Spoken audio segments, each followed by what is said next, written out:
할렐루야, 안녕하세요 여러분. 오늘부터 여러분과 함께 4주간 제자반을 함께할 박건식 목사입니다. 오늘 우리가 함께할 내용은 일과형성 7번째 챕터 1이 탐욕의 수단으로 변질되다 인데요. 여러분과 함께 즐거운 시간이 되기를 바랍니다. 이제 시작하겠습니다.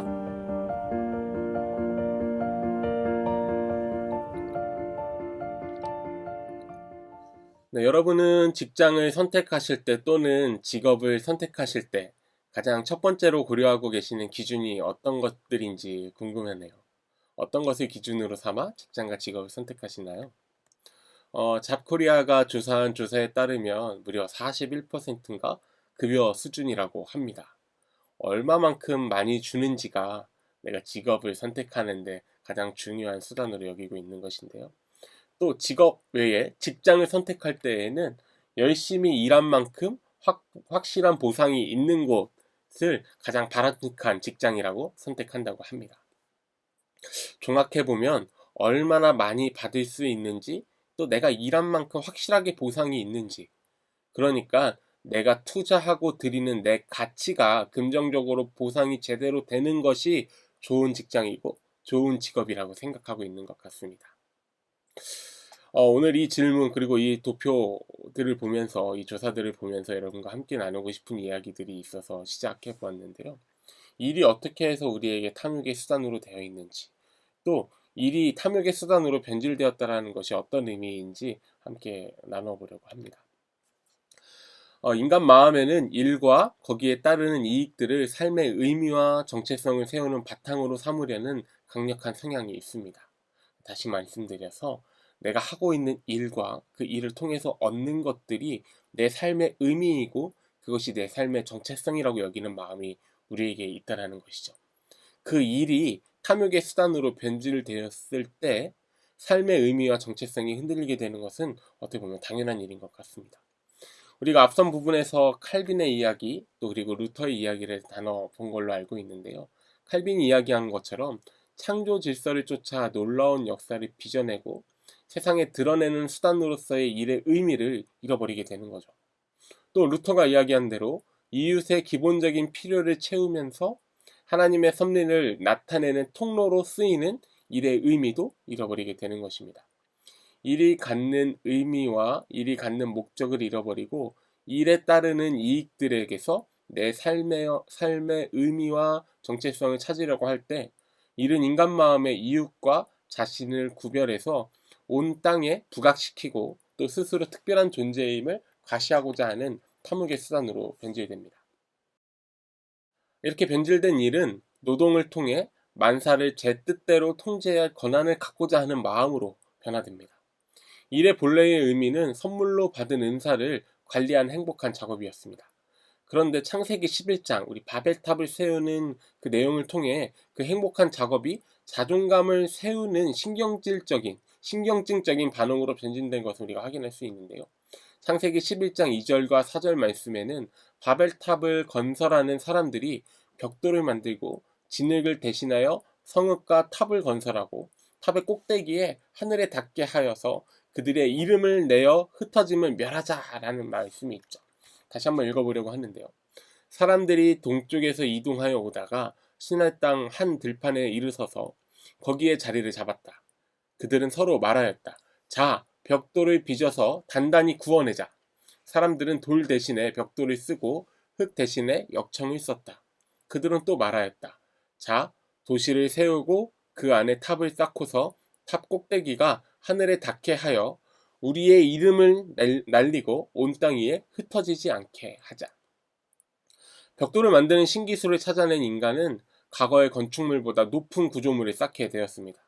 그래서 더 큰 성읍, 도시를 구축한 인간에게 더 은밀하고 더 깊은 두 번째 의도가 담겨져 있는데요. 탑을 지어서 하늘에 닿게 하고 이름을 내려는 것. 인간은 이 일을 통해서 권력과 영예, 그리고 만사를 내 뜻대로 통제할 권한을 극대화하고자 합니다. 이름을 낸다는 것은 성경의 언어로 볼 때 정체성을 확립한다라는 의미인데요. 우리가 여기서 눈여겨볼 수 있는 것은 정체성을 보존하고 운명을 인위적으로 통제하고 애쓰면 애쓸수록 거꾸로 도리어 자신들에게 불안한 감을 갖게 된다는 것을 볼 수 있습니다. 이름을 낸다는 것은 결국 이름을 가져야 한다는 억압이 내 속에 있다라는 것을 나타내는 것과 같기 때문이죠. 두 가지 말씀을 조금 더 깊게 보려고 하는데요. 꼭대기가 하늘에 닿게 한다라는 것, 이게 어떤 의미일까요? 꼭대기가 하늘에 닿게 한다라는 것은 하나님보다 나아지겠다는 영적 가치를 두고 있음을 암시하고 있는 것이죠. 이는 노동이 낳은 열매에 기대어 내가 건강하고 안전을 확인하는 물질주의로 이어지고 있는 모습을 담고 있는 건데요. 조금 쉽게 말씀드리면 하나님 없이도 안전하고자 하는 욕망이 담겨져 있는 표현이라고 볼 수 있겠습니다. 또 온 지면의 흩어짐을 면하자는 것은 거대한 집단을 이루어서 이름을 얻으려는 의도인데요. 도시의 크기와 축적한 부를 바탕으로 힘과 안정감을 얻으려고 하는 것이죠. 결국 앞서서 본 것처럼 나 스스로 어쩔 수 없는 것을 튼튼할 것 같은 인간 집단을 통해 역시 하나님 없이 평안하고자 하는 욕망을 드러낸 것입니다. 내일에 대한 불안, 내일에 대한 염려가 큰 도시를 이루고 거대한 탑과 성벽을 쌓음으로 나를 지켜줄 수 있을 것이라 기대하는 거죠. 그래서 하나님 없이 평안할 수 있고 안전할 수 있다는 욕망을 드러내게 되는 건데요. 우리 시대에도 이런 큰 성, 큰 탑, 그리고 온 지면의 흩어짐을 멸할 수 있는 거대한 집단을 구축하려는 노력, 여러분도 하고 계시지 않을까 한번 생각해 보게 됩니다. 죄에 물든 마음에서 비롯된 욕망들은 현실 세계의 긴장을 불러오고 결국 붕괴에 이르게 합니다. 더불어서 스스로 중요한 존재가 되려는 교만한 마음은 반드시 인간 사회에 경쟁과 분열, 갈등을 일으킬 수밖에 없습니다. 자신을 드러내는 데에 집중하는 삶은 동료 인간들 사이에서 일치와 사랑을 빚어낼 수 없습니다. 바벨탑은 자신을 넘어 창조주 안에 토대를 두지 않는 한 집단적인 우리의 사회나 단체의 노력으로 무엇을 만들고 무엇을 이룩하고 무엇을 성취하던지 간에 그것이 제대로 작동되지 않는다는 사실을 통렬하게 보여주는 사례입니다. 인간과 세상이 망가지고 깨어졌음을 인정하는 것, 그리고 내 힘으로 어찌할 수 없는 일들이 있다는 사실을 떠올리는 것, 그로부터 꾸준히 하나님께로 돌아가려는 움직임을 우리는 가져야 합니다. 그러면 우리는 어떻게 하나님께로 돌아가려는 움직임을 가질 수 있을까요?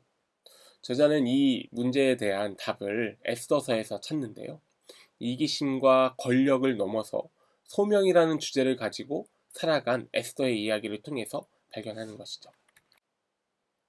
당시 에스더의 상황은 그야말로 못마땅한 상황입니다. 왜 못마땅하다라고 표현했을까요? 에스더서는 우리가 알듯이 유대인들이 페르시아 왕국 전역에 흩어져 살던 시절이 기록된 책입니다. 에스더서에는 극심한 부정과 맞서서 영향력을 행사했던 연약한 이방 여인에 대한 기록이 담겨져 있죠. 그 기록 속에는 남성도 등장하고요, 여성도 등장합니다. 또 평신도로 볼 수 있는 사람도 등장하고 목회자라고 볼 수 있는 지도자도 등장합니다. 물론 유대인도 있고 전혀 다른 사고방식과 가치관을 가진 사람들도 있습니다. 이런 통합된 사회에 살면서 영적으로 성숙한 백성들을 길러내기 위해 일했던 사람들도 있고요. 경제적으로 풍요를 누리면서 그냥 그렇게 살아가고자 했던 사람들도 있습니다. 더욱이 더 나은 공공정책을 만들려고 분투했던 이들도 등장합니다. 책에 있는 내용이어서 다 설명할 수는 없지만 에스더가 왕비가 된 가정과 당시의 상황을 볼 때 도덕적으로 또 문화적으로 그리고 영적으로 뭐라 설명할 수 없는 애매모호한 상황이 펼쳐지고 있죠. 그럼에도 불구하고 이런 상황 속에 에스더에 대해 팀 켈러 목사님은 왕궁에 사는 특권을 누리고 있다고 표현했는데요. 왕궁에 사는 특권, 이것은 단순히 왕궁이라는 곳에 거주할 수 있는 물질적인 풍요 그리고 사회적인 지위의 높음을 말하는 것이 아니었죠. 왕궁에 사는 특권은 내가 딛고 살아가는 터전에서 하나님 나라를 갈망하며 살아낼 수 있는 특권이죠. 그렇기에 우리가 거하는 모든 곳은 왕궁이 될 수 있고 우리 역시 특권을 누리며 살아갈 수 있습니다. 에스더서에 등장하는 대로 남성과 여성, 평신도와 목회자, 어떤 구분 없이 하나님이 그들을 사용하셔서 그들을 통해 하나님의 역사를 이루신 것처럼 우리는 우리가 모두 왕궁에 사는 특권을 누리고 있음을 기억해야 합니다. 오늘 우리에게 일은 직업을 통해 내 이름을 내려고 노력하고 내 영향력이 확대되게 하고 어쩌면 그것을 통해 무언가를 내가 갖는 목표를 이루려고 노력하는 것이 아니라 처해진 장소와 상황에서 하나님의 나라를 갈망하는 것이 되어야 하는 것이죠. 그렇기에 하나님께서 우리에게 지금 어디에 있는지 그리고 내가 왜 거기에 있는지 질문하십니다. 마치 모르드게가 에스더에게 질문했던 것과 같은 것이죠. 이것을 되짚어 볼 때 왕궁에 있는 게 얼마나 중요한지 알게 된 에스더처럼 비로소 세상의 거룩한 뜻을 펼치시는 하나님의 손에 쓰임받을 수 있습니다.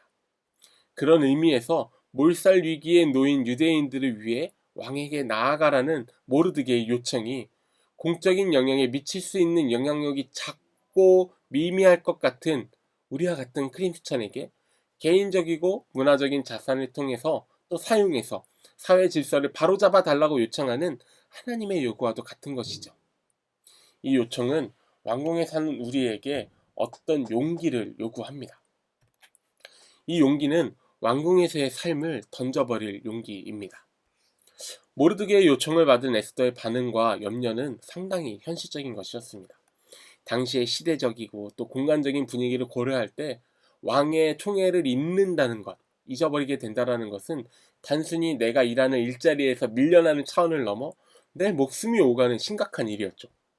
더불어 에스더의 전 왕후가 지나치게 방자했다라는 이유로 폐위됐다라는 사실은 에스더가 그 누구보다 잘 기억하고 있었기에 그 두려움과 그 공포는 더욱 컸을 것이라고 생각이 됩니다. 그런 에스더에게 모르드게는 내가 왕후의 자리를 얻은 것이 이때를 위함이 아닌지 누가 알겠느냐라고 질문합니다. 이 말은 에스더가 궁궐 생활을 잃어버릴 각오를 하면 모든 걸 상실할지 모르지만 대궐의 삶을 잃어버릴 위험을 무릅쓰지 않는다면 어김없이 모든 걸 다 빼앗길 것이라는 경고이기도 하죠. 결국 이 질문은 에스더에게 자신의 소명을 발견하라는 하나님의 질문이었고 요구였습니다. 하나님께서는 에스더에게 가진 것을 활용하라고 말씀하시는 거죠. 왕궁이 주는 지위와 소득에서 정체성을 찾는 것, 또는 수시로 위협이 될지 모르는 세상의 변화를 통제하고 방어할 수 있는 수단을 지녔다라는 사실에서 안정감을 얻는 것. 어쩌면 일정한 세계까지 미치는 힘을 가졌다는 데서 존재의 의미를 구하는 것이 아니라 내가 누리는 자리에서 이웃을 위해 기꺼이 내던질 각오를 하라는 것이죠. 왕궁에서의 삶을 던져버릴 용기가 없는 사람은 내가 왕궁에 있는 것이 아니라 왕궁이 소유한 나를 살아내게 됩니다. 여전히 두렵고 내 삶이 송두리째 흔들릴 수 있겠다라는 어려움이 생기겠지만 내가 누리는 그 자리가 그저 하나님께 받았을 따름이라는 것을 기억하는 것이 우리에게 이웃을 위해 모든 것을 내던질 수 있는 용기가 되어줍니다. 여러분은 현재 직장에서 차지하고 있는 지위나 위치가 하나님께서 내게 주신 은혜의 소산이라고 생각하고 계십니까? 지난날에 내가 공부하고 노력했던 고생의 대가라고 생각하고 계시지 않으신가요? 물론 열심히 노력하셨겠고 수많은 고생을 이겨서 이 자리까지 오셨겠죠. 물론 오늘 내가 갖고 있는 이 자리에는 그런 노력과 고생이 담겨져 있습니다. 하지만 분명한 것은 값을 치르지 않고 얻었던 건강을 통해서, 값을 치르지 않고 얻었던 또 허락된 시간을 통해서, 값을 치르지 않고 얻었던 재능을 통해서 내가 얻게 된 것이죠.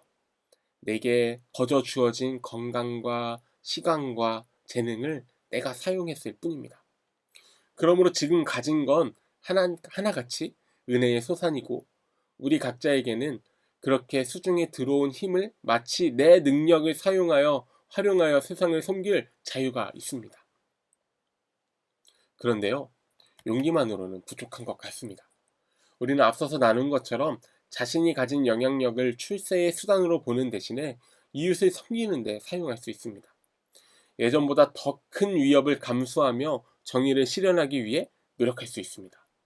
또 신앙에 관해 침묵으로 일관해 왔던 걸 뉘우치고 직장에서 또는 내가 만나는 사람들에게 입을 열어 내가 무엇을 믿고 있으며 무엇을 따르고 있는지 고백하며 살아내기로 작정할 힘도 갖게 됩니다.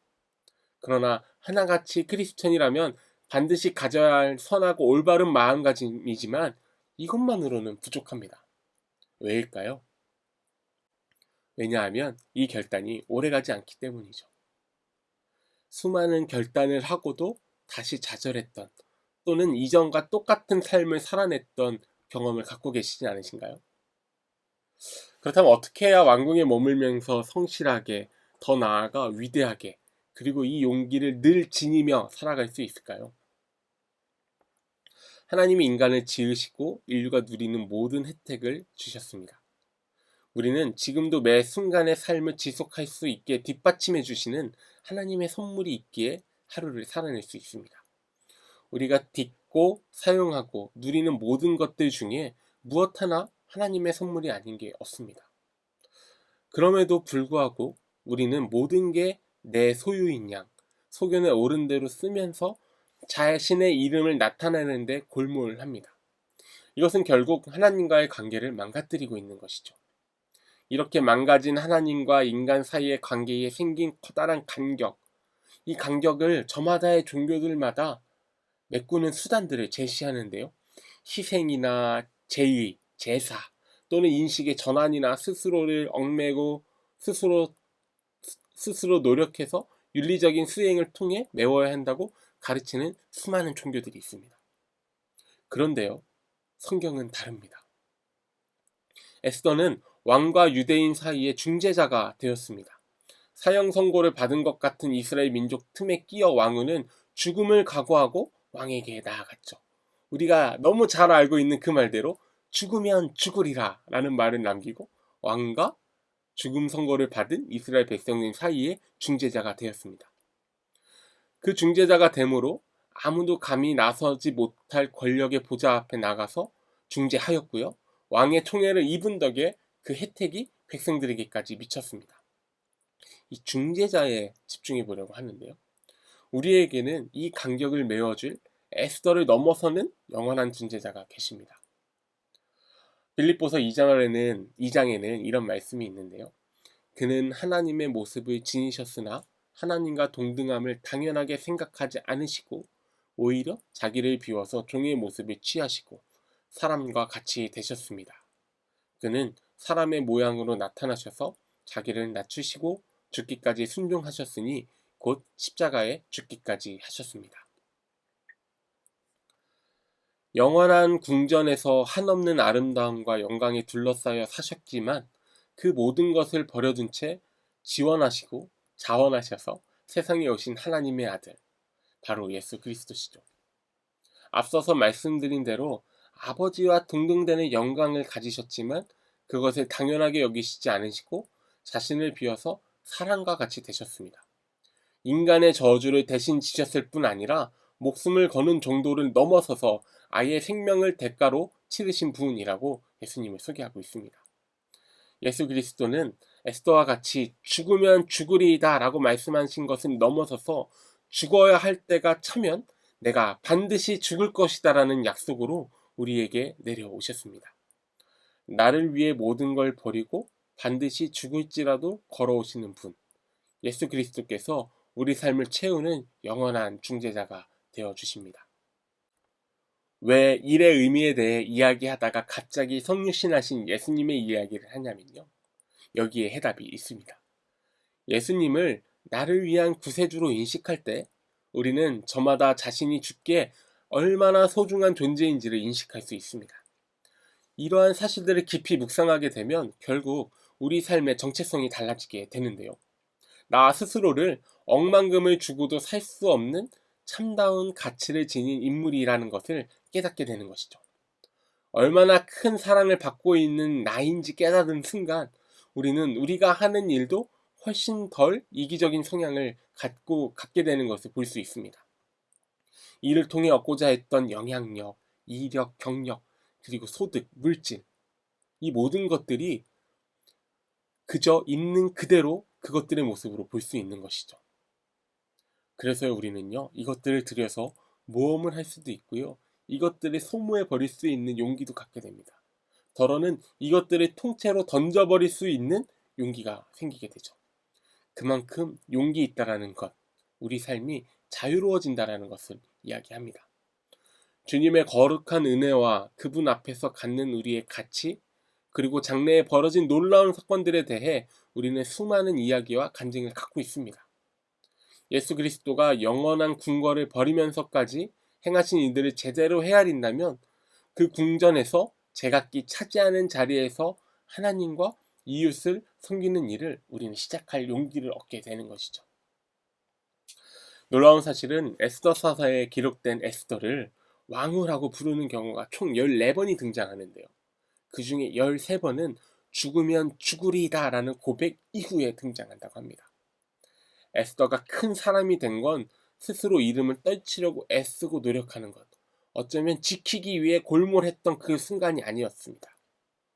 우리도 마찬가지입니다. 주인공이 되려고 발버둥 칠 게 아니라 하나님을 향해 내 뜻대로 하지 마시고 아버지의 뜻대로 해 주십시오라고 기도하셨던 예수님을 섬기고 그 모습을 닮아 살아가고자 노력할 때 우리는 우리가 어떠한 존재인지를 스스로 찾게 됩니다. 우리는 세상의 인정을 넘어서서 나를 인정해 주시는 분의 위로로 세상을 살아낼 용기가 생기게 되는 것이죠. 더 많이 갖고 더 많이 모으고 더 안전한 곳에 거주해야만 어떻게 될지 모르는 내일의 위협으로부터 나를 지킬 수 있다라는 세상의 협박에서 나와 늘 함께 하시겠다라는 하나님의 약속을 통해 안정과 평안을 누릴 수 있게 되는 것입니다. 그때에 우리는 우리 삶을 들여 이웃을 섬기고 하나님을 섬길 수 있는 용기가 우리에게 주어지는 것을 느낄 수 있는 것이죠. 여러분, 오늘 강의를 여기서 마치려고 합니다. 강의를 들으면서 여러분은 어떤 생각을 하셨나요? 오늘 저녁 내 직장과 내 직업이 나에게 어떤 의미인지, 또 어떤 나를 구성하고 있는지 고민해 보셨으면 좋겠습니다. 그 고민의 끝에 내가 오늘 직장을 또 직업을 잃게 될 때 두려운 것은 어떤 것인지도 고민해 보셨으면 좋겠습니다.